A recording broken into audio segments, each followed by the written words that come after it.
간호사가 되어 VIP실을 전담하는 능력이 있는 간호사가 되기까지는 7년이란 시간이 필요했어요. 그동안 그만두고 싶을 만큼 말도 못하게 힘든 순간도 많았지만 간호사가 된 저를 자랑스러워하는 엄마의 응원 덕분에 여기까지 올 수 있었죠. 바쁘게 이리저리 뛰어다녀야 하던 때와는 다르게 전담 VIP 병실만 신경 쓰면 되기 때문에 전보다 일이 편해지긴 했어요. VIP실 특성상 더 세심하게 신경 써야 할 부분이 많아도 자부심도 있고 좋았습니다. 더군다나 운이 좋게도 소위 블랙리스트에 올라가 있는 진상 환자는 전담해 본 적이 없고 지금까지 만난 VIP 환자들은 모두 너무 친절하시고 좋은 분들이셨어요.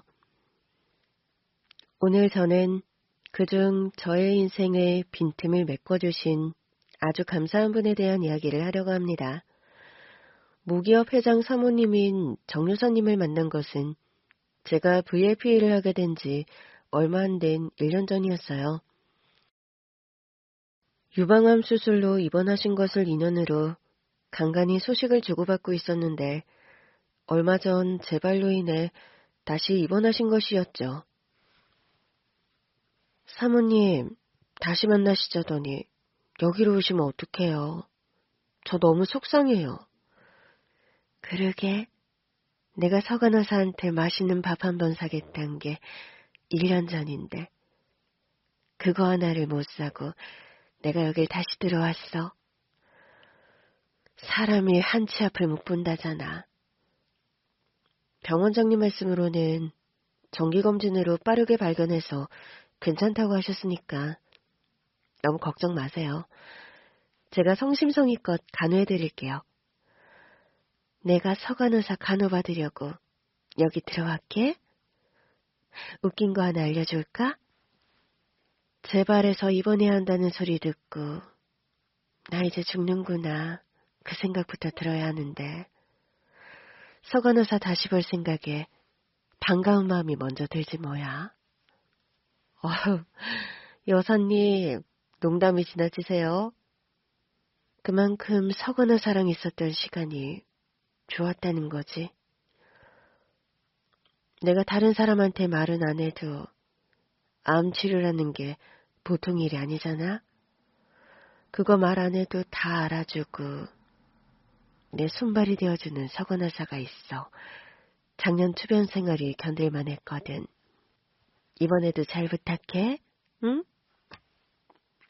아무리 돈이 많은 기업 회장 상무라도 죽음 앞에 모든 사람은 평등해 다시 찾아온 투병 생활이 절망적일 만도 한데 여사님은 애교 있게 웃으며 오히려 저를 안심시켜 주었습니다.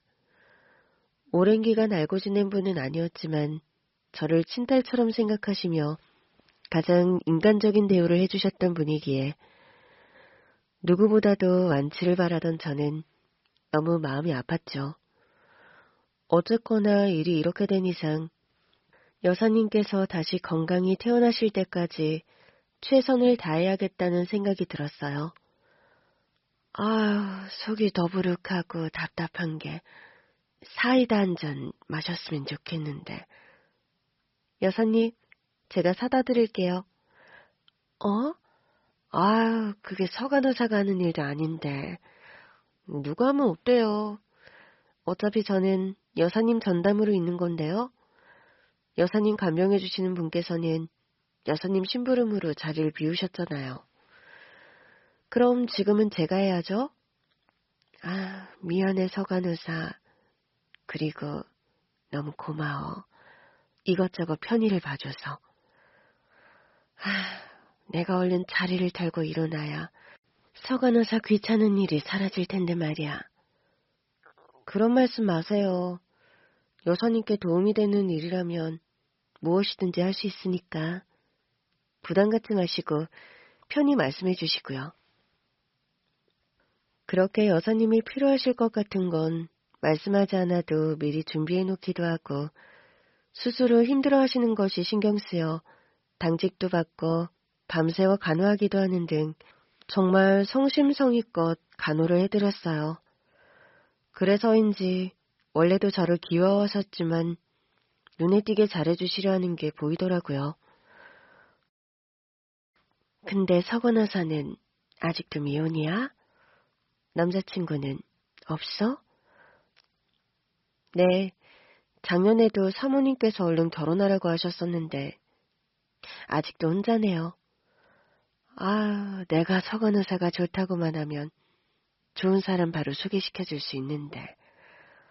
그러지 말고 나 아는 사람 한번 만나볼래? 말씀만 감사히 받겠습니다. 아직은 제가 그럴 여유가 되지 않아서요. 아, 작년에도 그러더니 그놈의 여유는 대체 언제 찾아오는 건데? 왜? 아직 돈을 많이 못 모았어? 그런 걱정은 마라. 내가 서간호사 소개해주는 사람인데 돈 없는 사람 소개시켜줄까봐? 그렇게 생각했다면 너무 자존심 상하는 일인데. 아, 그런 거 아니에요. 오히려 여사님께서 소개해 주시는 분은 여러모로 저보다 너무 좋은 사람을 소개해 주실까 봐서 걱정인데요. 그게 아니라 제가 엄마랑 둘이 사는데 엄마가 좀 아프세요. 저 시집 가버리면 엄마 혼자 남는데 그게 좀 마음에 걸려서요. 어머, 그래? 아, 어디가 어떻게 안 좋으신데. 이렇게 멋진 간호사 딸이 있는데도 여전히 안 좋으신 거야? 큰 병이 있으신 건 아니신데 어렸을 때부터 몸이 좀 많이 안 좋으셔서 여기저기 아픈 곳이 좀 많으세요. 저는 평소에 제 집안이나 과거 이야기를 잘 하지 않는 편이에요. 그런데 그날은 무엇에 홀리기라도 한 듯 누구에게도 보여주지 않았던 제 아픈 과거 이야기를 꺼냈고 여사님은 밤이 늦도록 저를 붙들어 놓고 제 이야기에 귀를 기울여 주셨습니다. 말하다 보니 눈물이 나왔는데 그런 저를 꼭 안아주셨죠. 아, 세상에. 서간호사한테 그런 아픈 과거가 있을 줄은 꿈에도 몰랐네. 어쩜 그런 상황에서도 이렇게 훌륭하게 자란 거야. 어머님도 참 대단하셔. 죄송해요. 이런 모습 보여드리려고 한 건 아닌데. 아유, 죄송하긴 뭐가 죄송해. 아픈 과거 없는 사람이 어딨겠어. 근데 서간호사 이야기는 내가 마음이 아파 그냥 들을 수가 없네. 아직 확실치 않지만 어쩌면 내가 서간호사에게 뭔가 해줄 수 있을 것 같으니까 기다려봐. 아, 네? 아니에요. 뭘 바라고 한 이야기가 아니니까 너무 신경 쓰지 마세요. 전혀 관계가 없는 사람에게 제 이야기를 털어놓고 나니 후련한 것도 있었어요. 누구에게도 하기 힘든 이야기인데 지금 생각하면 그렇게 꼭꼭 숨기고 살다 여사님께 그 이야기를 하게 됐는지 여전히 신기한 일이지요. 그리고 며칠 뒤 여사님께서 저에게 주소가 적힌 메모 한 장을 건네주셨어요. 이게 뭐예요? 서간호사 이야기 듣고 생각난 것이 있어서 괜한 희망을 주는 것일지도 모르지만 나는 어째 서간호사가 여기 한번 가봐야겠다는 확신이 들어. 가서 서간호사가 두 눈으로 확인하고 만약 도움이 필요하거든 꼭 연락해줘. 알았지? 네. 여사님께서는 자세한 말씀은 하지 않으시고 주소가 적힌 곳으로 가면 제가 찾는 사람이 있을 거라며 꼭 가보라고 하셨습니다. 그래서 일이 끝난 후 택시를 타고 여사님께서 주신 주소를 찾아갔는데 그곳은 다름 아닌 한 정육식당이었어요. 도축한 소고기를 팔기도 하고 곁에 딸린 식당에서 고기를 구워 먹을 수 있는 곳이었죠. 그곳에 가면서까지도 대체 왜 저를 여기로 보낸 것인지 의아했지만 여사님께서 저를 그곳에 보낸 이유가 있을 거라는 생각에 식당 안으로 들어갔습니다. 그리고 저는 계산대에 앉아있는 한 여자와 눈이 마주쳤는데 그 순간 저는 본능적으로 가슴부터 뛰기 시작했어요. 그 여자는 휠체어에 앉아 있었는데 눈이 마주친 수초 동안 제 머릿속에는 기억에 잠긴 한 사람이 떠올랐죠. 지영이? 믿을 수 없어 천천히 다가가 그 얼굴을 보는데 이리저리 뜯어봐도 제가 아는 그토록 그리워 찾고 싶었던 그 사람이 틀림이 없었습니다. 지용아! 바로 10여 년 전 잃어버린 제 여동생이었던 거예요. 저에게는 몸이 불편한 여동생이 있었습니다. 태어날 때부터 다리 근육에 문제가 있어 혼자서 걷지 못했고 돌도 되지 않았을 때 앓았던 열병으로 말문도 막혀버려 사람들과 소통도 어려웠죠. 여동생은 저를 통해 세상을 배우고 소통해야 했어요. 어렸을 때는 말도 못하고 스스로 걷지도 못하는 여동생이 짐처럼 생각되기도 했는데 그래도 제 동생이잖아요. 결국 자립하기 어려운 여동생을 돌보고 신경 써야 하는 사람이 저라는 걸 인정하며 자랐습니다. 엄마와 제가 수어를 배우며 여동생의 다른 사람과 다르다는 것을 받아들일 때 아버지는 유일하게 그 사실을 끝까지 인정하지 않던 사람이었어요. 아빠, 저녁은 아빠가 차려드실 수도 있잖아요. 꼭 몸이 불편한 지영이를 시키셔야 해요? 지 아빠가 종일 누구 때문에 땀 흘려 일을 하고 오는데 딸이란 게 밥 하나 안 차려나? 어떻게 된 게 이 집 여자들은 하나같이 가장알기를 우습게 알아? 엄마도 일하고 저도 학원 갔다 이제 온 건데 아빠만 바쁜 거 아니잖아요. 지수야, 무슨 일이야? 당신 왜 그래? 아니, 이 옆에 내야. 왜 이제야 들어와? 일한다고 유세 부려? 다른 집 서방이 밖에서 일 갔다 오면 따뜻한 밥에 구수한 된장국 끓여 기다린다는데 어떻게 된 게 이 집은 따뜻한 저녁밥 얻어먹기가 이렇게 힘들어? 당신이 나를 우습게 하니까 이것들이 나를 무시하는 거 아니야? 누가 들으면 나는 밖에서 놀다 오는 줄 알겠네. 나도 여지껏 일하다 당신이랑 애들 밥 차려주려고 부랴부랴 바쁘게 들어왔는데 오자마자 그런 소리 들어야 돼? 그럼 다른 집 남자들처럼 밖에서 일할 필요 없게 돈이나 많이 벌어오던지 누구는 일하고 싶어서 이 시간까지 아픈 애 놓고 밖에 있다 오는 줄 알아? 뭐? 이 사람아, 내가 남들에 비해 적게 벌어다 줘? 이게 다 지영이 저것 때문에 그러는 거 아니야? 다들 멀쩡하게 태어나 잘만 살더구만. 어째서 서중만이 딸이 저런 하자로 태어나서 이 고생을 시키냔 말이야? 뭐라고? 하자? 지금 당신 말 다 했어? 지영아, 언니랑 방에 들어가자. 아버지는 기분이 좋지 않은 날이면 꼭 아픈 여동생을 걸고 넘어졌고 그런 날은 밤늦게까지 부모님이 싸우는 소리가 끊이질 않았습니다. 결국 엄마가 울고 아버지는 집을 나가버리는 것으로 끝나곤 했죠. 겨우 조용해지면 여동생은 늘 쓰던 노트를 가져와서 펜으로 사과를 하곤 했어요. 언니, 미안해. 너가 뭐가 미안해. 지영이 네가 잘못한 게 뭐가 있어서.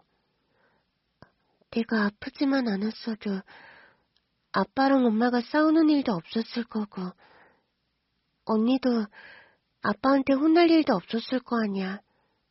다 나 때문에. 너 때문이 아니야. 한강에서 뺨 맞고 종로에서 화풀이 한다더니 아빠 또 밖에서 무슨 일이 있었나 보지. 맨날 저러잖아. 괜히 만만한 우리한테. 신경 쓰지 마. 엄마도 나도 너 때문이라고 생각하지 않으니까. 여동생은 집안의 불화가 모두 자기 때문이라고 생각했어요. 그렇게 생각하지 않게 하려고 신경을 쓴다고 썼는데도 부모님이 싸울 때마다 여동생은 더 위축되어만 갔죠.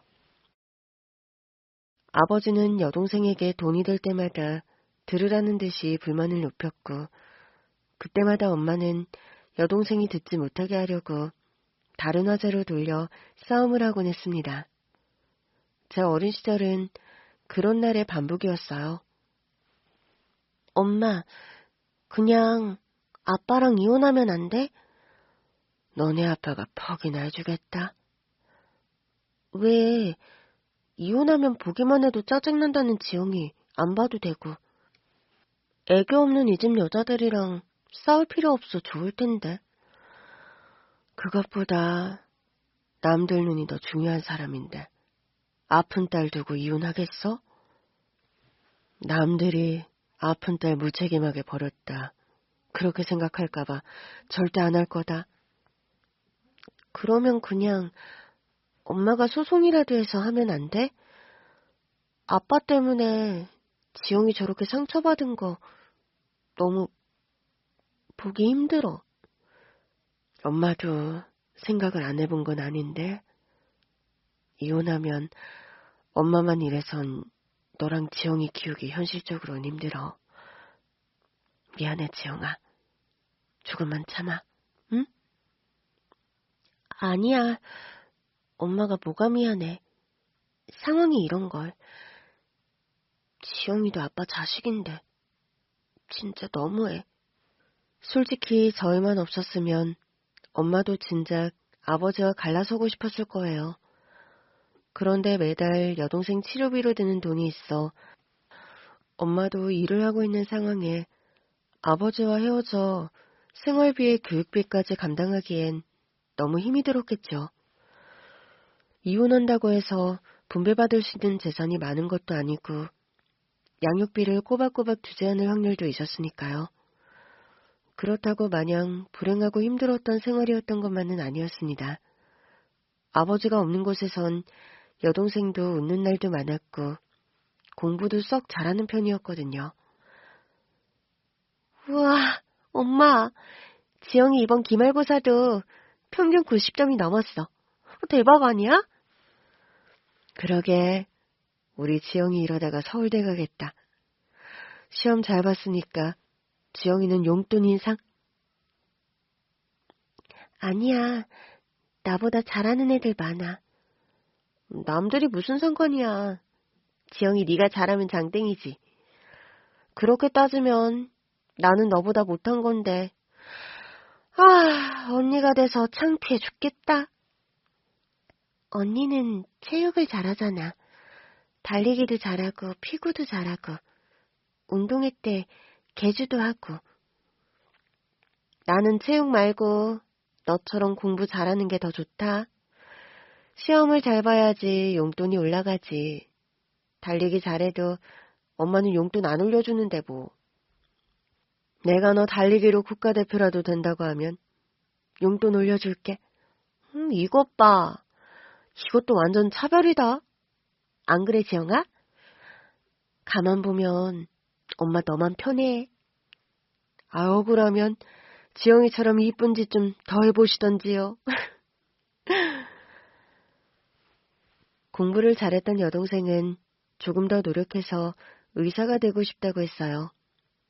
자기 병의 원인을 찾아서 자기처럼 근육에 문제가 있어 걷지 못하는 아이들에게 힘이 되어주고 싶다고 했거든요. 그래서 저도 동생을 따라 의료인이 되기로 한 거예요. 그럼 나는 간호사 될래. 간호사? 언니 병원도 싫어하면서 무슨 간호사야. 지영아, 생각해봐. 완전 폼나는 일 아니야? 폼? 여동생은 의사에 언니는 간호사. 이거 완전 폼나는 일이야. 한 집안에서 의료직업군이 2개나 나오는 거라고. 나중에 병원 차리면 차량 구할 필요도 없어. 우리 둘이 딱 하면 돼. 그러니까 너는 언니만 믿고 공부만 열심히 해. 알았어? 그러다 나 의사 못 되면 어떡해. 언니만 간호사 되면? 그런 건 없어. 너가 의사 될 때까지 계속 공부하면 되지? 언니가 돈 벌어서 10년이고 20년이고 너 학비는 문제없이 다 대줄 테니까 의사가 꿈이라면 절대 포기하지 마. 여동생은 자기 처지 때문에 의사라는 명확한 꿈을 가졌던 아이지만 저는 딱히 꿈이랄 것도 없던 차였습니다. 여동생도 아프고 사실 엄마도 티를 안 낼 뿐 원체 몸이 약해 잔병이 많으신 분이었어요. 가족에게 필요한 사람이 되고 싶다는 생각이 들자 저에게도 간호사란 직업이 딱이란 생각이 들었죠. 그렇게 목표를 정하고 나니 신기하게도 공부하는 게 좀 더 쉬워지더라고요. 간호대에 들어가려면 반드시 필요한 점수가 있었으니까요. 뭐? 간호사? 네 성적이 무슨 간호사야? 허튼 소리 하지 말고 고등학교 졸업하면 바로 취업이나 해. 대기업 생산직으로 들어가면 돈도 기가 막히게 번다더라. 돈 벌려고 하는 게 아니라 지영이도 아픈데 내가 간호사가 되면 어쨌든 도움은 될 거 아니에요. 아, 누가 너더러 지영이 책임지랬어? 그냥 네 앞가림이나 잘해. 지영이는 내가 알아서 할 테니까. 아, 애가 꿈이 있다고 하면 밀어줘야지. 어떻게 아빠란 사람이 그래? 아, 관둬. 내가 알아서 보낼 테니까 지수가 간호사가 되든 뭐가 되든 당신은 신경 쓰지 마. 당신은 이래서 문제야. 아, 엄마란 사람이 정신이 제대로 박혀 있어야 애가 헛꿈을 꾸면 그게 아니다 하고 올바른 길로 인도를 해주지. 지수 저게 평생 제대로 된 성적표를 가져오기나 했어? 학원비는 학원비대로 다 까먹고 맨날 뒤에서 놀던 애가 간호사는 무슨 얼어 죽을 간호사야. 대기업 생산직으로 들어가면 돈도 많이 벌고 적어도 시집갈 자금은 빨리 모으겠지. 그렇게 시집이나 가버리면 그만인 것을. 간호사는 무슨? 아버지는 제가 어떤 생각으로 간호사가 되고 싶은지, 그래서 당시에 어떤 노력을 하고 있는지는 관심도 없었고 들으려 하지도 않았어요. 그럴수록 저는 더 공부에 매달렸고 고등학교 2학년이 되어서야 비로소 담임 선생님에게서도 긍정적인 대답을 들을 수 있었죠. 지수, 이대로만 하면 충분히 되겠다. 원하는 대학에 간호학과 갈 수 있을 거야.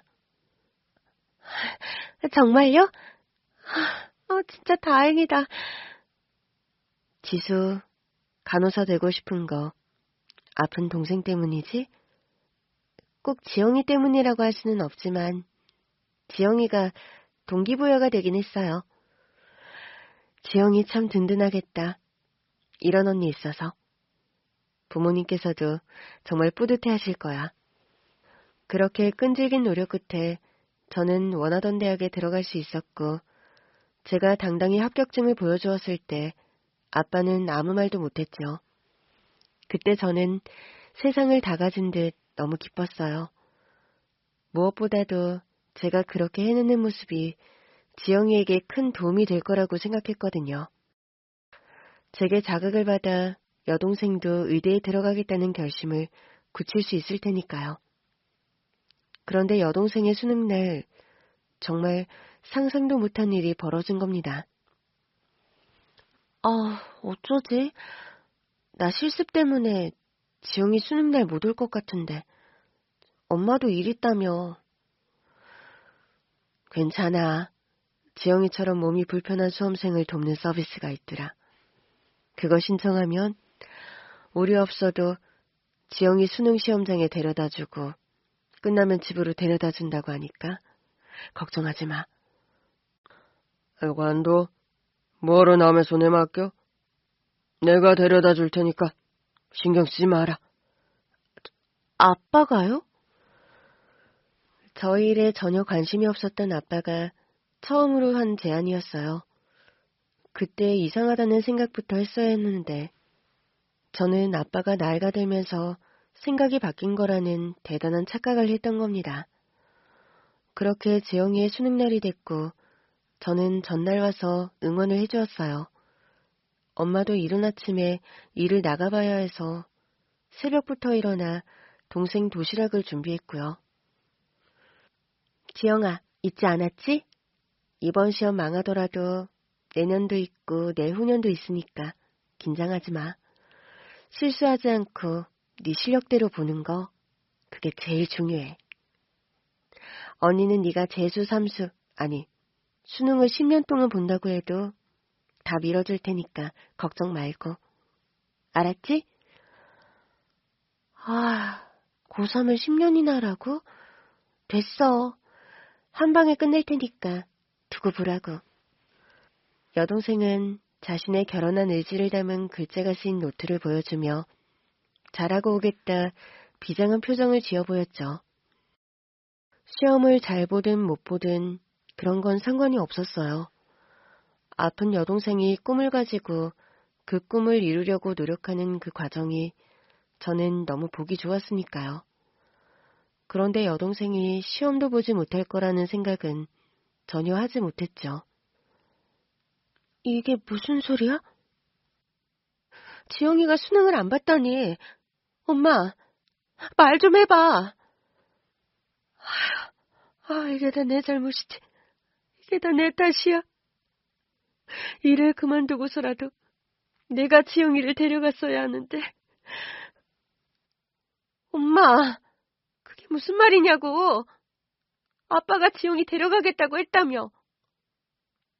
네 아빠가 지영이 수능 못 보게 하려고 데려가서 엄한 데 데려갔단다. 시험장에 들어가 보지도 못했대.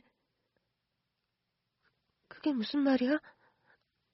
아니, 시험을 못 보게 했다고? 아빠가? 왜? 내가 아니. 네 아빠 속을 내가 어떻게 알겠어? 엄마는 속상해서 오열했고 여동생은 이불을 뒤집어 쓴 채였습니다. 너무 어처구니가 없고 속상했어요. 그 시험 하루를 위해 여동생이 얼마나 많은 노력을 했는데요.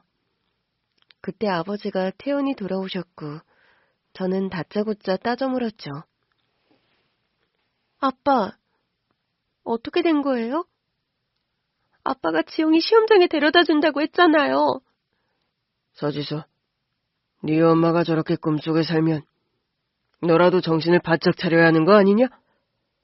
네가 된다고 지영이가 되겠어? 지영이 저거 몸이 저래 수업 빠진 적도 여러 번인데 지가 어떻게 대학을 가? 뭐? 의대? 아이고, 정말 환장한다, 환장해. 지영이 성적이면 기대해볼만 했어요. 의대가 아니면 어때요? 다른 서울권 대학도 충분히 들어갈 수 있는 성적 받았을 건데 시험은 보게 했었어야죠.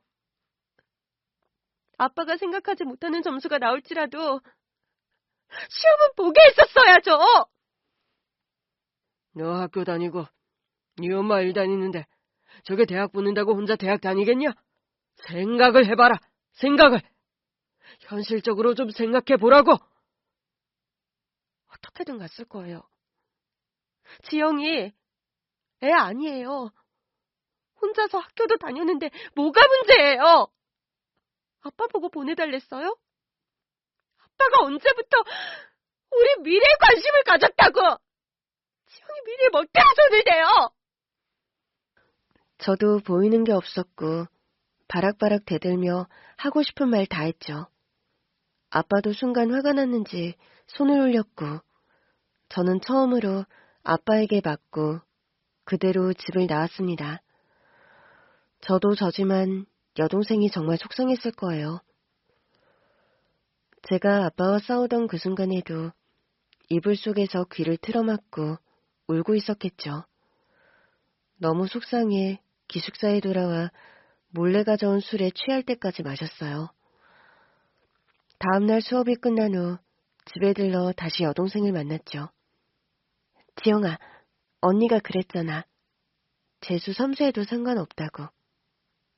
고3 10년 하는 건 좀 최악이지만 재수로 한번 끝내보자. 언니가 졸업하는 대로 바로 집 얻어볼 테니까 거기서 같이 살면서 공부하자. 그러면 아빠 만날 일도 없고 마음도 훨씬 편할 거야. 언니, 나는 괜찮아. 신경 쓰지 마. 아빠 말처럼 나는 어차피 봐도 안 됐을 거야. 그런 말이 어딨어. 아빠 말 듣지 말랬지. 왜 나약한 소리를 하는 거야. 너답지 않게. 아빠 말도 일리가 있잖아. 내가 무슨 대학이야. 당장 수능 시험 날에도 혼자 시험장에 못 가서 도움을 받아야 하는 처지에 내가 누굴 도와주겠어. 너 노트 내놔. 그런 소리 하려거든. 아무 말도 하지 마. 어느 순간 너무 화가 나서 여동생이 들고 있던 노트와 펜을 빼앗아 버렸습니다. 그랬더니 여동생은 저를 그냥 빤히 쳐다보고 있더라고요. 그때 저는 그게 너무 미안했어요. 보통 사람이라면 말을 빼앗을 수 없잖아요. 말하지 말라고 해도 자기가 말하고 싶으면 끝까지 하고 싶은 말을 했을 텐데 제가 여동생의 손에서 노트와 펜을 빼앗는 순간 여동생은 말할 기회를 잃어버린 것이니까요. 제가 한 짓이 아버지가 한 짓과 크게 다르지 않다는 생각도 들면서 앞으로도 몇 번이나 세상에 좌절하고 살아야 할 여동생의 처지가 너무 안쓰러워서 견디기 힘들었습니다. 하지만 여동생은 달랐어요. 미안해 우는 제 등을 콕콕 치더니 집안에서는 잘 쓰지도 않는 수어로 그러더라고요.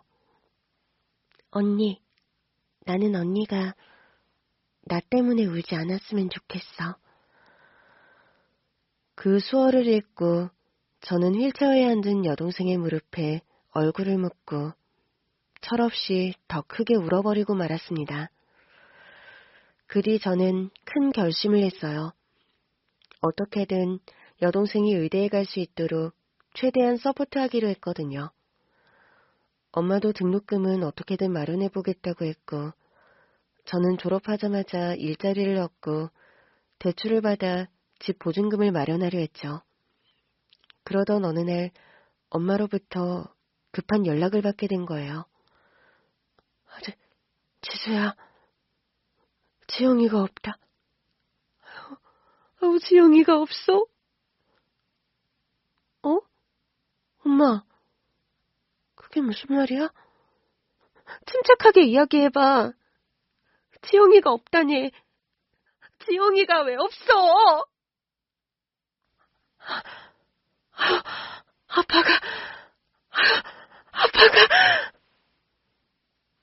엄마의 연락을 받고 급히 집으로 갔고 엄마는 거의 혼절할 기세로 눈물범벅이 된 채 주저앉아 있었습니다. 집안은 난장판이 되어 있었고 엄마는 저를 보자 숨도 제대로 쉬지 못할 만큼 오열을 하고 있었어요. 엄마, 무슨 일이야? 대체 아빠가 지영이를 어떻게 했다는 건데? 이거 봐. 이러 어쩌면 좋아? 이러 어쩌면 좋으니, 지수야? 엄마가 건넨 휴대전화에는 아버지가 남긴 문자 메시지가 있었어요.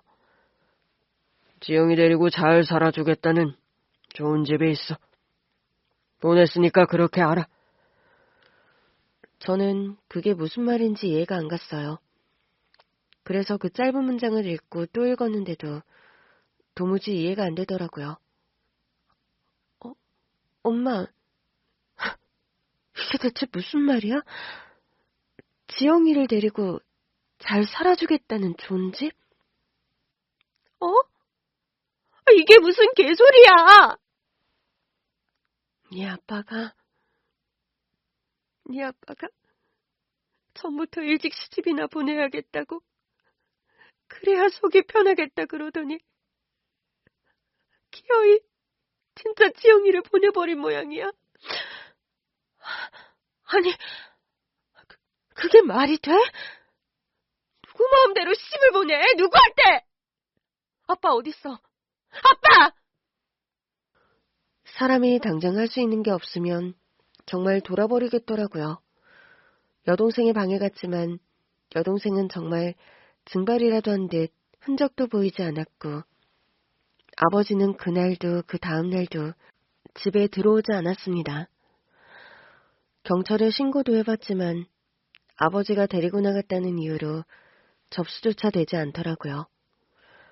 아빠는 그로부터 3일째 되는 날에서야 집으로 돌아왔어요. 아빠, 지영이는?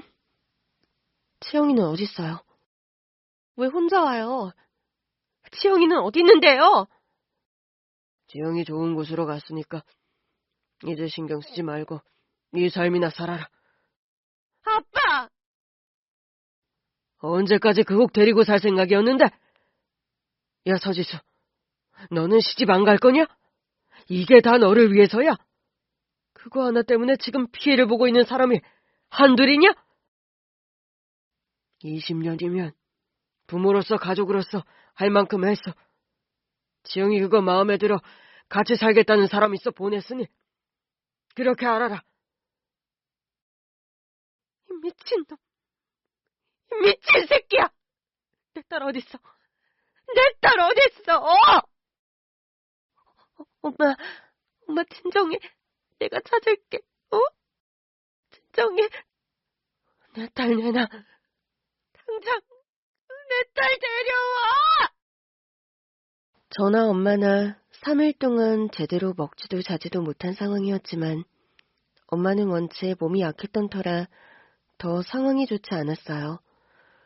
정신 나간 사람처럼 당장 눈에 보이는 냄비를 들고 아버지에게 달려들며 잡아먹을 듯이 절규하고 소리를 질렀죠. 처음 보는 엄마의 모습에 저도 당황할 정도였고 아버지도 마찬가지로 좀 놀란 것 같았습니다. 하지만 아버지는 흔들리지 않았어요. 이게 다 가족을 위한 일이라는 헛소리를 늘어놓으며 여동생이 어디로 갔는지 절대 입을 열지 않았죠. 끝까지 입을 열지 않는 아버지에게 저희 모녀는 무릎을 꿇고 빌기도 했습니다. 아빠 제발요. 이렇게 부탁드릴게요. 지영이 어디 있는지 알려주세요. 지영이 데려와야 해요. 지영이 이렇게 보내면 안 돼요. 어떻게 지영이를 이렇게 보내요?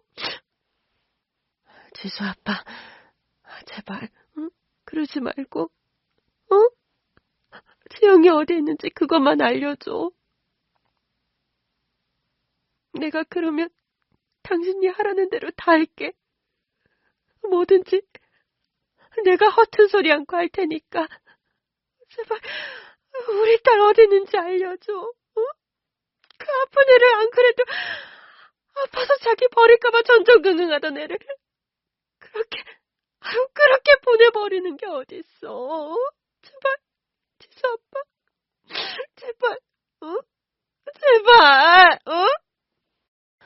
그건 처음 듣는 말이었는데 어렸을 때 하도 아버지가 그런 소리를 하니 엄마한테 혹시 자기 버릴 거냐, 버리지 말아달라 그런 이야기를 한 적도 있나 보더라고요. 그 이야기를 듣는데 정말 가슴이 찢어질 것 같았습니다. 결국 아버지에게 버림을 받은 거니까요. 다 큰 성인이니 혼자서 어떻게 도망쳐 나오면 되지 않겠냐고 생각하실 수도 있지만 제 여동생은 몸이 불편해 스스로 움직일 수도 없고 더군다나 말을 못해요. 그러니 누군가의 도움 없이 다시 돌아오기 굉장히 어려운 상황이었다는 겁니다. 그래서 어린아이 잃어버린 듯이 더 초조하고 애가 탔던 거예요. 엄마, 죽이라도 좀 먹어. 먹어야 힘이 나지.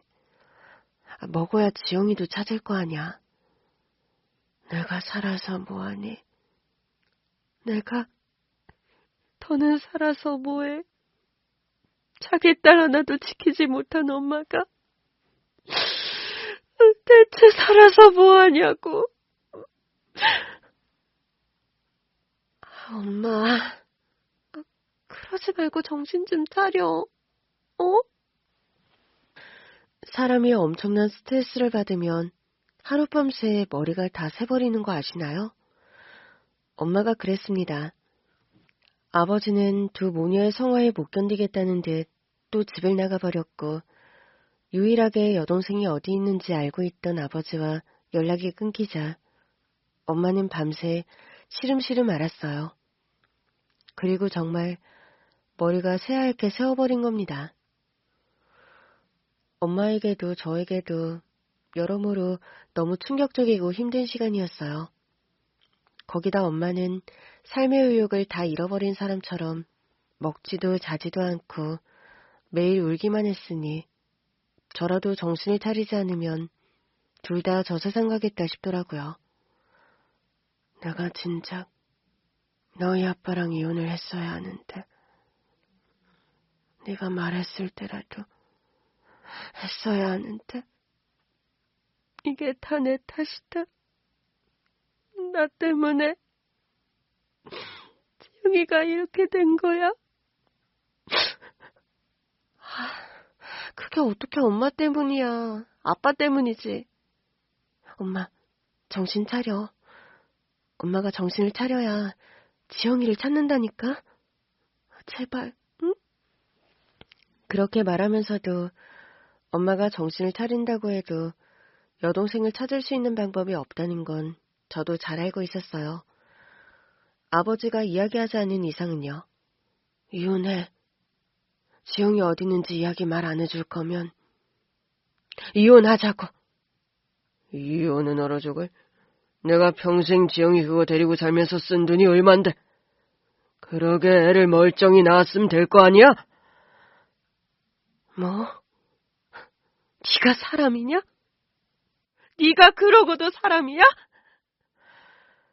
현실을 살자 제발. 응? 이제 좀 사람답게 보통 가정처럼 살아보자고. 엄마는 결국 아버지를 상대로 이혼 소송을 했어요. 그뿐만이 아니라 매일같이 경찰서에 가서 아버지가 동생을 강제로 어딘가에 보내버렸다며 제발 찾아달라고 했죠. 그렇게 한 달 내내 경찰서를 찾아가 사정하자 경찰도 몸이 불편한 여동생이 본인의 의사와 다르게 살던 곳이 달라졌을 수도 있다는 것을 그제야 받아들여 주시더라고요. 어쨌거나 경찰도 아버지를 설득하는 것이 가장 빠른 방법이었는데 갑작스러운 사고로 아버지가 돌아가시면서 저희에게 희망은 완전히 사라지고 말았습니다. 느닷없이 여동생에 이어 아버지까지 잃게 되었는데 아버지가 돌아가셨다는 소식을 듣자마자 든 생각이 이제 지영이를 못 찾겠구나였어요. 갑작스러운 아버지의 죽음에 대한 슬픔은 여동생을 잃은 슬픔에 비하면 아무것도 아닐 정도였죠. 어떻게 끝까지 자기 자식들 가슴에 대못을 받고 가? 당신이 그러고도 아버지야? 꿈에도 나타나지 마. 죽어서도 보지 말자고. 엄마는 아버지 장례식장에서 영정에 대고 그렇게 소리쳤죠. 저희 집 사정을 아는 사람들이라면 누구도 그런 어머니를 말리지 못했습니다. 그 후로 저와 엄마 단둘만 남게 된 거예요. 여동생의 행방은 완전히 오리무중이 되었죠. 카드를 쓰는 것도 아니고 핸드폰이 개통된 것도 아니니 어디 사람만 있으면 좋겠다고 생각했어요. 날이 갈수록 엄마의 병세는 더 악화됐고 일도 할 수 없게 되었죠. 엄마, 내가 있잖아. 이제 엄마까지 없으면 나는 어떡해? 나도 엄마 딸인데. 나를 봐서라도 좀 기운 차려봐, 응? 미안해, 지수야. 엄마가 너한테는 너무 면목이 없다. 그런 소리 하지 말고 건강해지려고 해야지. 내가 어떻게든 시간이 얼마나 걸리든 지영이 찾을게.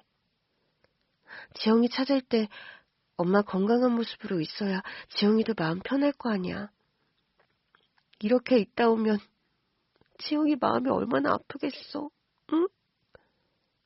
재수야, 지영이 살아있겠지?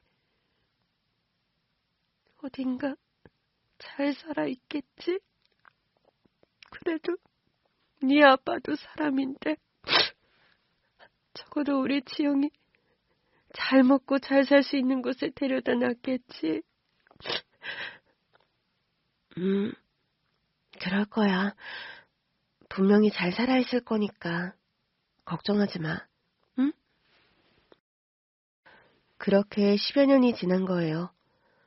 전단지도 붙여보고 수소문도 해봤지만 제대로 된 연락이 온 적이 없죠. 살면서 몇 번이나 여동생을 찾는 꿈을 꿨고 그런 꿈을 꿀 때면 깨어나 현실로 돌아오는 것이 너무나 서글펐습니다.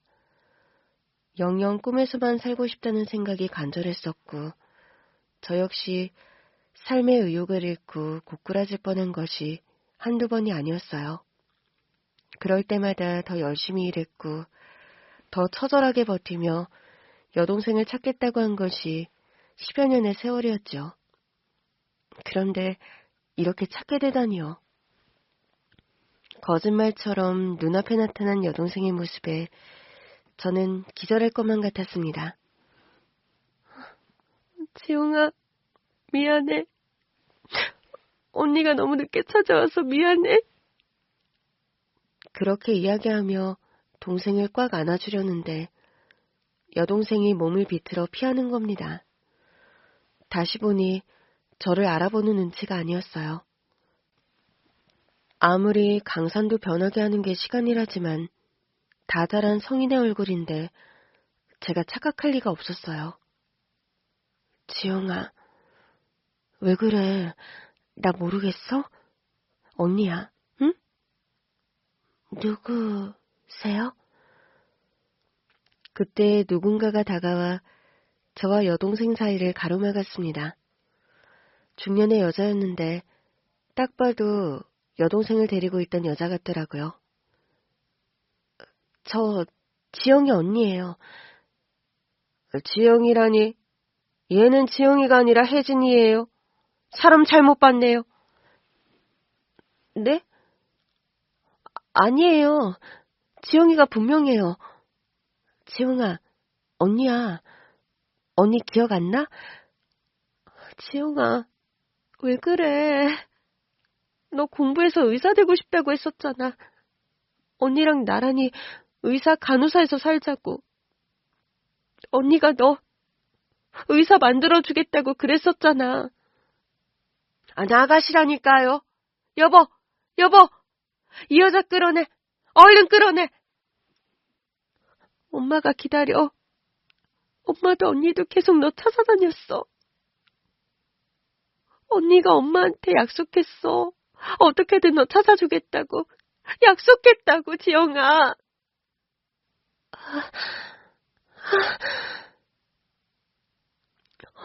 지영아, 언니야, 언니. 기억나지? 아, 이 여자가 진짜. 당장 안 꺼져? 무슨 이유인지 저를 못 알아보는 것 같았던 동생에게 자꾸 제 목소리를 들려주며 이야기해주자 저를 알아보는 것 같았습니다. 저는 저를 떼어놓으려는 사람에게서 벗어나려 안간힘을 썼는데 그 남자는 저를 붙들고 가게 밖으로 끌고 나가 패대기를 치더라고요. 아, 그런 사람 없으니까 딴 데 가서 알아보시라고요. 무슨 소리예요? 지영이가 나를 알아봤는데. 당신들, 지금까지 지영이 가둬놓은 거죠. 지영이한테 무슨 짓 한 거예요? 왜 나를 바로 알아보지도 못하는 건데? 아니, 이 여자가 죽고 싶어? 쟤는 박혜진이야. 착각하지 말라고. 당장 꺼지지 않으면 죽여버릴 테니 당장 꺼져! 풍태가 좋았던 그 남자는 때리려는 신용을 하며 저를 위협했고 저는 혼자서 여동생을 데리고 나올 수 없다는 판단을 했어요. 그때 저는 혹시 필요하거든 꼭 연락해달라는 여사님의 말을 떠올렸죠. 여사님, 도와주세요. 제 여동생이 있는데 그 사람들이 제 여동생을 놓아주질 않아요. 서 간호사, 진정하고 내 말 들어. 혹시 몰라 내가 서 간호사 쪽으로 사람을 보내놨어. 내가 바로 조치를 취할 테니 서 간호사는 섣불리 움직이지 말고 기다려. 알았지? 여사님의 전화가 끊기자마자 얼마 안 되어 제 앞으로 차 한 대가 멈췄고 제게 든든한 아군이 될 서너 명의 장정들이 나타나 식당 안으로 들어갔습니다. 그리고 머지않아 경찰까지 출동했죠. 경찰관님, 저기 제 동생이 있어요. 동생이 걷지도 못하고 말도 못해서 저 사람들에게 붙잡혀 있었던 것 같아요. 제 동생 좀 도와주세요. 제발요. 저는 경찰을 붙들고 자초지종을 이루며 여동생을 찾아달라 사정했어요. 그쪽에서는 극렬히 저항하며 여동생을 자기 며느리라고 소개하더라고요. 얘는 박혜진이에요. 우리 아들이랑 결혼한 우리 며느리라고요. 이상한 여자 말을 듣고 이렇게 우르르 몰려와서 위협하는 거? 이래도 되는 거예요? 신고가 들어왔으니 조사는 해야 해서요. 당사자랑 직접 이야기하고 싶은데 지금 박혜진 씨는 어디 있습니까? 걔는 지금 안정이 필요해서 따로 뒀어요. 왜 미친 여자가 소리를 바락바락 지르는데 애가 얼마나 놀랐겠어요. 우리 며느리는요. 굉장히 예민한 애라 이렇게 낯선 사람들 많으면 힘들어해요. 낯선 사람 힘들어하는 애를 카운터에서 일을 시켜요? 허튼 수작 부리지 말고 내 동생 어딨어요? 당장 데려와요. 사장님, 맞든 아니든 일단 대면 조사는 해야 해요. 사장님 말이 맞으면 질문 몇 번으로 끝날 일인데 왜 당사자를 못 만나게 하세요? 아니, 내가 말했잖아요. 우리 애가 예민하다고. 그때였습니다. 여사님이 보낸 사람 중 한 명이 나선 거예요. 여기 정 여사님이 보내셔서 왔습니다. 아시죠? 그 여자는 그 사람이 건넨 명함을 보곤 흠칫 놀라며 눈치를 보더라고요. 생각지도 못한 사람의 이름이 나와서인지 어째 기세가 누그러들었고요. 여사님께서 협조 안 해주시면 아무래도 앞으로 여기랑 거래하는 분들은 없을 거다. 그렇게 이르셨습니다. 아니, 이런 법이 어딨어요? 별일도 아닌 거 가지고. 우리 가업을 손에 쥐고 흔들겠다는 거예요? 별일이 아니면 별일이 아닌 것처럼 협조해 주시면 되는 겁니다. 서재영 씨, 여기 있는 거 맞죠? 아니지, 그게. 여자는 쩔쩔매다가 별 수 없다는 듯 뒤에 있던 중년 남성에게 눈짓을 했고 그 남자도 한숨을 푹푹 쉬다가 몸을 비틀어 길을 내주었습니다. 저는 경찰과 함께 서둘러 그곳으로 갔고 식당 안쪽으로 직원들이 휴게실로 쓰는 방 하나가 있더라고요. 여동생은 그곳에서 바들바들 떨며 울고 있었습니다. 인기척이 크게 놀라며 움츠러들다가 저를 보고 얼굴을 일그러뜨리며 울더라고요. 지용아! 제가 달려가 앉자 여동생은 제게 안겨 울었고 그렇게 저는 12년 만에 여동생을 품에 안게 된 거예요. 여동생이 있던 곳은 아는 사람은 아는 오래된 정육식당으로 정 여사님을 비롯한 정재계의 사모님들이 때가 되면 질 좋은 고기를 위해 찾는 유명한 곳이었습니다. 나는 자주 찾던 곳은 아닌데 아는 사람이 고기가 참 맛있다고 해서 몇 번 가본 적이 있어. 그때 거기에 휠체어 타고 말 못하는 여자가 있어 눈여겨본 적이 있는데 서건호사 이야기를 들으니까 그 생각이 나지 뭐야. 어떡해. 그때 일을 떠올리시고, 눈썰미도 기억력도 너무 대단하세요, 여사님. 이상하다 싶기도 했어. 눈치가 빤한 사람이면 다 알았을 거야. 세상 좋은 맛집 사장처럼 보이지만 자기 며느리란 사람한테 하는 말투가 영 별로더라고. 아직 경찰 조사는 안 끝난 거야? 이래저래 문제가 한두 개가 아니라서 시간이 좀 걸린다고 하더라고요. 여사님 아니었으면 인정하지 않았을 거예요. 그 집 큰아들이 회장님 회사에서 일하고 있다면서요. 그렇다더라고. 남의 자식 데려다 그렇게 썼으면서 자기 자식한테 해가 간다니까 그제야 실토하는 꼴이라니. 그나저나 사람이년 참 신기해. 어떻게 내가 서간호사 잃어버린 여동생을 거기서 보고 또 서간호사가 내가 입원한 병원의 간호사가 되어 만났겠어. 이게 다 하늘의 뜻이지. 정말 감사합니다. 너무 감사드려요. 여사님, 평생 절대 잊을 수 없는 은혜를 받았습니다. 은혜는 무슨. 이게 다 서간호사가 착하고 열심히 살아서 복을 받은 거지. 기적이 대단한 건 아무에게나 찾아오지 않는다는 거야. 서간호사처럼 준비된 사람에게 오는 거지. 여동생은 여러모로 치료가 필요했어요. 다리 치료는 받지 못한 지 오래되었는데 오랜 시간 그 집에서 받은 스트레스로 이전 기억을 많이 잃었더라고요. 그뿐만이 아니라 몸에 의문의 상처도 있어서 정육사장 부부의 혐의는 더 많아졌죠. 아버지가 너 데리고 갔던 날 아직도 기억이 안 나? 안 나. 엄마는 언제 만날 수 있어? 엄마는 잘 계시니까 걱정하지 마. 너 조사 끝나고 병원에서 퇴원하면 그때 말하려고. 아직 말 안 했어. 엄마가 많이 놀랄까봐.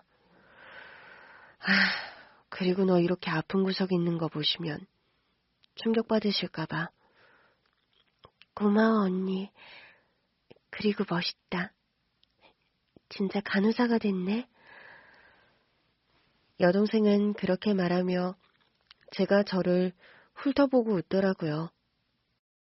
여동생 앞에서 간호사가 된 모습을 보여주게 돼서 다행이었지만 한편으로는 의사 꿈을 가지고 있던 여동생이 10년 동안 제대로 살지 못하고 있었다는 것이 너무 가슴이 아팠습니다. 만약 그때 아버지가 그런 선택을 하지 않았더라면 여동생도 어떤 꿈이라도 꿨을 텐데 말이에요. 언니, 나 그거는 기억해. 뭘? 내가 언니한테 했던 부탁. 나 때문에 울지 않았으면 좋겠다는 거. 내가 그렇게 이야기했는데 언니 나 때문에 많이 울었어? 아니야. 조금. 약속 지키려고 조금만 울었어. 다행이다. 상담 치료를 받으면서 서서히 기억을 되찾은 여동생은 그 오랜 시간이 무색하게도 이전의 해맑은 웃음도 되찾았습니다. 몸의 멍도 많이 옅어지고 엄마를 만나도 좋겠다는 생각이 들더라고요. 엄마, 내가 엄마한테 한 약속 있잖아. 어떻게든 지영이 꼭 찾아내겠다는. 지수야, 너무 부담 갖지 마. 너 애쓰는 거 엄마도 잘 알고 있어. 지영이를 찾지 못하더라도 네 잘못은 아니니까 절대 죄책감 갖지도 말고. 엄마가 못나서 너에게 너무 큰 짐을 지게 하는 것 같아 마음이 안 좋아.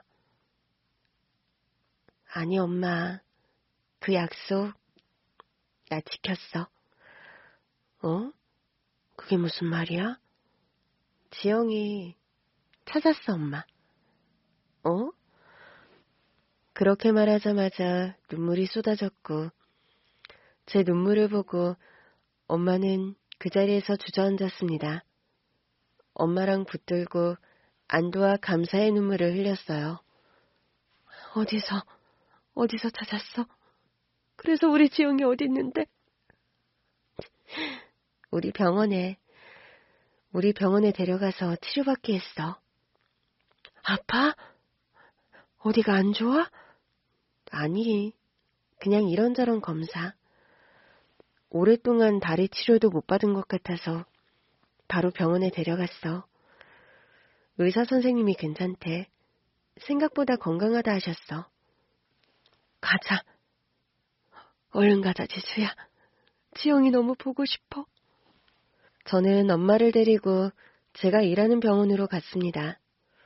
그런데 동생은 제가 입원시킨 6인실 병실이 아닌 VIP실에서 기다리고 있더라고요.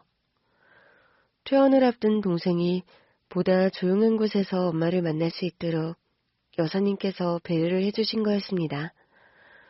그곳에서 눈물 없이는 볼 수 없는 우리 세 모녀의 상봉이 이루어진 것이죠. 무릎이며 허리가 아파 평소엔 제대로 걷지도 못하던 엄마에게 어디서 그런 힘이 나왔는지 모르겠더라고요. 여동생에게 달려가 안겨 오열하는 엄마의 울음소리에 VIP 병실에 있던 모두가 숨죽여 함께 눈물을 흘렸죠. 잘됐다, 서간호사. 정말 너무 잘됐어. 감사합니다. 감사합니다, 여사님. 여사님은 제 손을 잡아주시며 저보다 더 기뻐해 주셨어요. 세상에 이보다 더한 은인이 어딨겠어요. 저에게는 목숨도 내어드릴 수 있을 정도로 너무 감사하신 분입니다. 여사님은 그뿐만이 아니라 그 사장부부가 적법한 처벌을 받을 수 있도록 힘써주셨어요. 그 악질 사장부부는 아버지와 손을 잡고 몸에 문제가 있는 자기 둘째 아들과 제 여동생을 함께 살도록 한 거였습니다. 아무리 성인이라 한들 제 여동생은 스스로 거절하고 도망칠 수 있는 힘이 없었기 때문에 법원에서는 그 점을 위중한 문제라고 받아들였고 사장부부는 실형을 살게 되었죠. 얼마가 됐든 그동안 저희 세모녀의 상처는 치유되기 어렵겠지만 그에 따른 위자료도 받을 수 있도록 해주셨어요. 지수야, 엄마가 좋은 떡을 좀 했는데 여사님이 좀 좋아하시려나? 이거 다 엄마가 직접 농사지은 콩으로 한 거야. 농약도 하나도 안 치고 건강한 콩으로. 엄마, 고생스럽게 뭘 이런 걸 했어. 여사님은 내가 어련히 알아서 챙기는데. 뭐라도 철마다 해보내야 내 마음이 좀 편해서 그래. 여사님 아니었으면 지금 지영이가 어떻게 우리 곁에 있겠어? 알지. 여사님 떡 좋아하시는 건 어떻게 알고 콩떡을 했대? 그래? 아유, 너무 다행이다. 또 좋아하시는 거 뭔지 넌지시 좀 알아봐. 엄마가 뭐든 다 해드릴 테니까. 여사님은 재발된 암수술도 무사히 잘 끝내시고 항암 치료까지 끝내셨어요. 행여나 건강을 되찾지 못하실까봐 걱정이었는데 너무 다행이었죠. 돈도 명예도 모든 걸 다 가진 분에게 엄마가 직접 농사지어 만든 콩떡을 전해드리는 게 어쩐지 민망하기도 했지만 여사님은 세상에서 가장 행복한 표정으로 떡을 받아주셨습니다. 사람들은 나한테 뭘 줄 때 어디서 귀한 거다, 저기서 귀한 거다 싶은 거 찾아서 주는데 나는 세상에 사람 마음보다 더 귀한 건 없다고 봐. 서간호사 어머님이 주신 마음처럼 말이야. 그렇게 생각해 주셔서 너무 감사드려요. 뭐든 보답해드리고 싶은데 가진 게 이것뿐이라는 생각에 너무 죄송했거든요. 서간호사, 이제 동생 문제도 해결됐겠다. 내가 소개시켜주는 사람 좀 만나보겠어? 네? 제가 그래도 될까요? 그래도 되지. 그럼. 실은 우리 조카놈이거든. 네? 여사님 조카분이요? 그런 분을 제가... 너무 부담 갖지 마러. 나야 대단한 기업 회장 사무소리 듣지만 내 여동생은 낭만이 먼저라. 아빠 반대 무릅쓰고 예술가한테 시집갔거든. 그래도 조카는 IT 기업에서 한자리 하는 앤데 어떻게 된 게 나이가 차도록 결혼할 생각이 없더라고. 우리 동생이 지 아들 때문에 앓는 소리 할 때마다 이상하게 난 서건우사가 생각나던 거 있지? 여사님 말대로 사람 인연 참 신기하죠. 여사님을 처음 만나 뵀을 때만 해도 여사님 덕에 여동생을 찾을 수 있을 거란 생각도, 생각지도 못하게 결혼하게 될 거라는 생각도 못했는데 불과 1년 사이에 인생이 이렇게나 바뀌었으니 말이에요. 여러분께서도 잠시 스치는 인연이라도 귀하게 여기다 보면 그 인연으로 뜻하지 않은 기적을 만나볼 수 있을지도 모릅니다. 제 이야기 들려주셔서 감사드려요. 앞으로도 제가 닿은 인연 소중히 여기며 잘 살겠습니다.